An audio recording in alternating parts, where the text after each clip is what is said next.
போதையின் நடமாட்டம் என்பது மிக அதிகமாக அதிகரித்து மத்திய சென்னை பகுதியில் உள்ள சூளைமேட்டில் கூட பார்த்தீங்கன்னா ஒரு ஐடி கம்பெனியில் வேலை பார்க்கக்கூடிய பெண் ஊழியர் வீட்டில் கூட பல கிலோ கஞ்சா பறிமுதல் செய்யப்பட்டிருக்கிறது. இதற்கு முக்கிய காரணம் திராவிட முன்னேற்ற கழகத்தின் கையாளகத்தன்மைதான். அவர்களோட சரியான நிர்வாகம் இல்லாத காரணத்தினால் எப்போதும் அமைதி பூங்காவாக இருந்த தமிழகம் இன்று பஸ் கண்டக்டர் அடிக்கிறது, போலீஸ்காரங்களை வெட்டுறதுன்னு சொல்லி காவல்துறையினருக்கே ஒரு பாதுகாப்பு இல்லாத ஒரு கேவலமான சூழ்நிலை தமிழகத்திலே உருவாகி இருக்கிறது.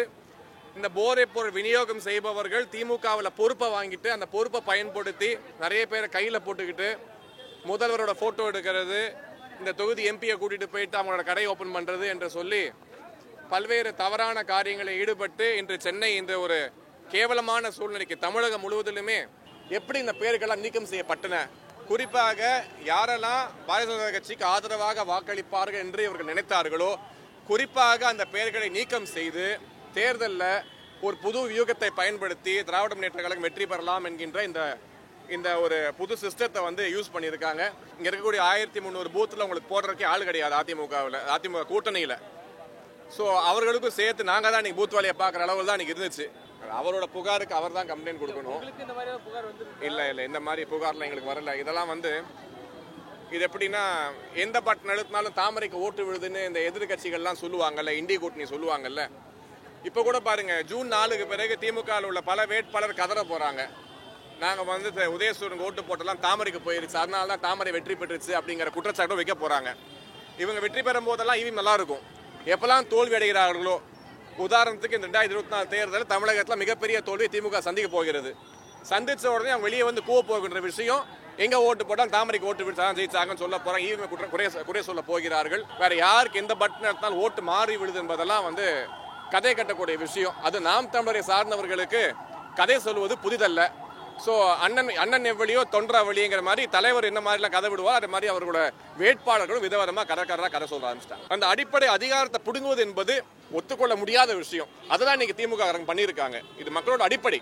அந்த அடிப்படை ஜனநாயக உரிமையை பிடுங்கி தேர்தலில் வெற்றி பெற வேண்டும் என்று நினைப்பது கோழைத்தனம். அந்த கோழைத்தனத்தை திமுக கையாண்டிருக்காங்க. அதை எதிர்த்து நாங்கள் குரல் கொண்டு கொடுத்துருக்கோம். கோடை காலம் தொடங்கியதன் முதல் வெயிலின் தாக்கம் அதிகமாக இருக்கக்கூடிய காரணத்தினால் பாரதிய ஜனதா கட்சியின் சார்பாக எங்கள் மாநில தலைவர் திரு அண்ணாமலை அவர்களின் அறிவுறுத்தலின்படி மத்திய சென்னை பாராளுமன்ற தொகுதி பல்வேறு இடங்களில் மக்களுக்கு பயன்பெறும் வகையிலே தண்ணீர் மற்றும் மோர் பந்தல்கள் அமைக்கப்பட்டு மக்கள் சேவையில் தொடர்ச்சியாக பாரதிய ஜனதா கட்சி இருந்து கொண்டே இருக்கும் என்பதை வலியுறுத்தும் விதமாக இந்த பந்தல்கள் அமைக்கப்பட்டு வருகின்றன. இன்றைய தினம் மட்டும் பல்வேறு இடங்களிலே இந்த தண்ணீர் பந்தல்கள் திறக்கப்பட உள்ளன. இது மட்டுமின்றி பல்வேறு நிகழ்ச்சிகள், மக்கள் பணி சார்ந்த பல்வேறு நிகழ்ச்சிகள், இளைஞர்களுக்கான விளையாட்டு போட்டிகள் போன்றவை தொடர்ச்சியாக, குறிப்பாக கடந்த 2-3 நாட்களாக நம் அனைவரும் செய்திகள் மூலமாக தெரிந்து கொள்ள விஷயம், போதையின் நடமாட்டம் என்பது மிக அதிகமாக அதிகரித்து மத்திய சென்னை பகுதியில் உள்ள சூளைமேட்டில் கூட பார்த்தீங்கன்னா ஒரு ஐடி கம்பெனியில் வேலை பார்க்கக்கூடிய பெண் ஊழியர் வீட்டில் கூட பல கிலோ கஞ்சா பறிமுதல் செய்யப்பட்டிருக்கிறது. ராமநாதபுரத்தில் ஒருவரோட இறால் பண்ணையில இருந்து கோடிக்கணக்கான ரூபாய்க்கு போதைப் பொருள் பறிமுதல் செய்யப்பட்டிருக்கு. சென்னை விமான நிலையத்தில் பல கோடி ரூபாய்க்கு கொக்கைன் போதைப் பொருள் விநியோகம் செய்யப்பட்டிருக்கிறது. இது அனைத்தும் எதை உணர்த்துகின்றால், சென்னை என்பது இந்த போதை பழக்கத்தோட இந்த ரூட்ல ரூட் மேப்ல சென்னையை எடுத்து வந்துட்டாங்க. ஸோ சென்னை வழியாக பல்வேறு நகரங்களுக்கு, இந்தியாவில் உள்ள நகரங்களுக்கு, உலகத்தில் உள்ள நகரங்களுக்கு சென்னை மூலமாக இந்த போதைப் பொருட்கள் கொண்டு செல்வது என்பது உறுதி செய்யப்பட்டுள்ளது. இதை தான் நாங்கள் தேர்தலிலுமே வலியுறுத்தி மக்களுக்கு எடுத்து சொல்ல முயன்ற விஷயம் இதுதான். ஏனென்றால் இது அரசியலை தாண்டி சமுதாய சீர்கேடை உருவாக்கக்கூடிய மிக மோசமான ஒரு சூழ்நிலை தமிழகத்தில் உருவாகி இருக்கிறது. இதற்கு முக்கிய காரணம் திராவிட முன்னேற்ற கழகத்தின் கையாளகத்தன்மைதான். அவர்களோட சரியான நிர்வாகம் இல்லாத காரணத்தினால் எப்போதும் அமைதி பூங்காவாக இருந்த தமிழகம் இன்று பஸ் கண்டக்டர் அடிக்கிறது, போலீஸ்காரங்களை வெட்டுறதுன்னு சொல்லி காவல்துறையினருக்கே ஒரு பாதுகாப்பு இல்லாத ஒரு கேவலமான சூழ்நிலை தமிழகத்திலே உருவாகி இருக்கிறது.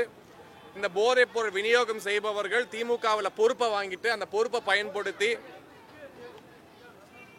யாரையும் மதிக்காம காவல்துறையை வந்து கண்டுக்காம நிறைய பேரை கையில போட்டுக்கிட்டு முதல்வரோட போட்டோ எடுக்கிறது, இந்த தொகுதி எம்பியை கூட்டிட்டு போயிட்டு அவங்களோட கடை ஓபன் பண்றது என்று சொல்லி பல்வேறு தவறான காரியங்களில் ஈடுபட்டு இன்று சென்னை இந்த ஒரு கேவலமான சூழ்நிலைக்கு தமிழகம் முழுவதிலுமே போதைக்கு அடிமையாகக்கூடிய ஒரு சூழ்நிலை உருவாகி இருக்கிறது. இதை உடனடியாக கட்டுக்குள் கொண்டு வர வேண்டும், கட்டுப்பாட்டுக்குள் கொண்டு வர வேண்டும். இது காலத்தின் கட்டாயம். இதற்கு தொடர்ச்சியாக பாரதிய ஜனதா கட்சி களத்தில் இறங்கி மக்களுக்காக போராட உள்ளோம். மத்திய சென்னை தொகுதியில் 1 லட்சம் வாக்காளர் பட்டியலிருந்து எடுத்தாங்கன்னு சொல்லி நீங்கள் வந்து ஒரு குற்றம் காட்டியிருந்தீங்க, பேட்டியாக கொடுத்துருந்தீங்க. அது மேலே ஏதாவது புகார் கொடுத்துருக்கீங்களா? அது மேலே என்ன நடவடிக்கை இருக்குது? இதுக்கு வந்து மொத்தமாக யார் யார் பேரெல்லாம் மிஸ் ஆயிருக்கோ அந்த பட்டியலை தயார் செய்யக்கூடிய வேலை நடைபெற்று கொண்டு இருக்கிறது. பல ஆயிரம் நபர்கள் அவர்கள் பெயர் வந்து பட்டியலிலிருந்து நீக்கம் செய்யப்பட்டதை உறுதி செய்திருக்கிறார்கள். தேர்தல் அன்னைக்கு எத்தனையோ நபர்கள், ஆயிரக்கணக்கான நபர்கள் வாக்குச்சாவடிக்கு செல்லும் பொழுது வீட்டுக்கு வந்து பூத் ஸ்லிப் கொடுத்துருக்காங்க. பூத் ஸ்லிப் கொடுக்கும் போது இருந்த பெயர் வாக்குச்சாவடிக்கு போகும்பொழுது இல்லை. அப்படின்னா இந்த நடுப்பட்ட காலத்தில் யாரோட வேலையாக இருக்க முடியும்? பிஎல்ஓக்கள் எல்லாமே மாநில அரசாங்கம், ஸ்டேட் கவர்மெண்ட் அனுப்பின பிஎல்ஓஸ் தான் வீடுகளுக்கு போய் செக் பண்றாங்க. ஒரே வீட்டில் இருக்கக்கூடிய கணவர் மனைவி 20 ஆண்டுகளாக ஒரே வாக்குச்சாவடியில் வாக்களிக்கக்கூடிய கணவர் மனைவி இருக்கக்கூடிய வீட்டில் கணவர் பேர் இருக்கு, மனைவி பேர் இல்லை. எப்படி இந்த பெயர்களெல்லாம் நீக்கம் செய்யப்பட்டன?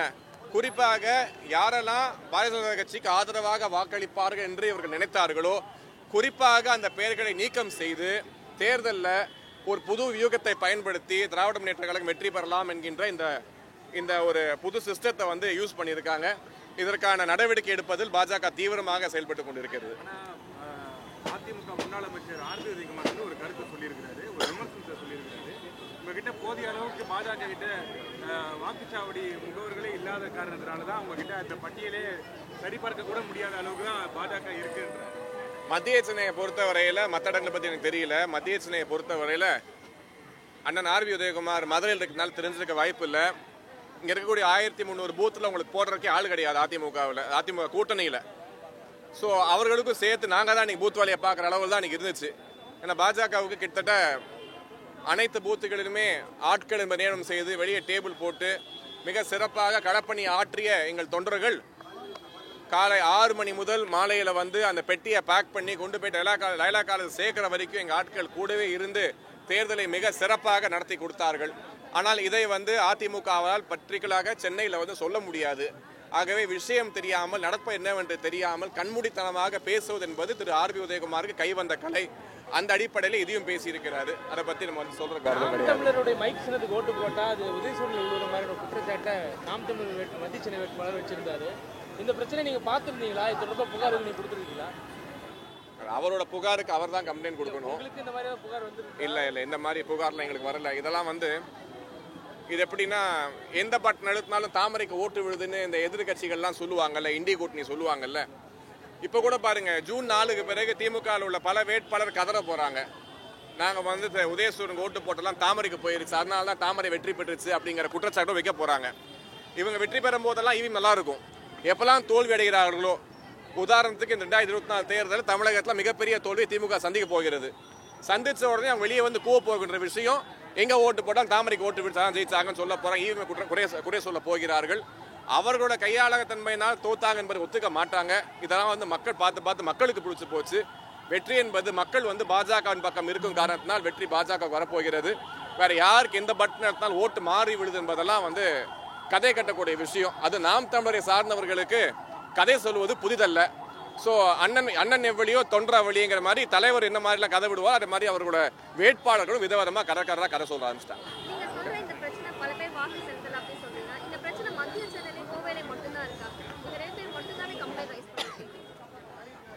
மற்ற இடங்களை பற்றி எங்களுக்கு தெரியல. ஆனால் மத்திய சென்னையிலும் கோவையிலும் பெரிய அளவில் இருந்ததுனால் நாங்கள் வந்து மக்களோட கவனத்துக்கு எடுத்துட்டு வந்து சார்ந்த துறை அதிகாரிகளுக்கு இதை எடுத்துட்டு போய் இது இஷ்யூவாக எடுத்துட்டு போகணுங்கிற நோக்கத்தோடு நாங்கள் செயல்பட்டு கொண்டு இருக்கிறோம். மற்ற இடங்கள் நடைபெற்றதை பற்றி எனக்கு தெரியாது. என்னோட தொகுதியில் நான் போட்டியிட்ட தொகுதியிலே இருந்த பிரச்சனையை முன்வைத்து நான் மக்களுக்காக நான் குரல் கொடுக்கிறேன். கோயம்புத்தூர் ஏற்பட்ட பிரச்சனைக்காக திரு அண்ணாமலை அவர்கள் குரல் கொடுக்கிறார்கள்.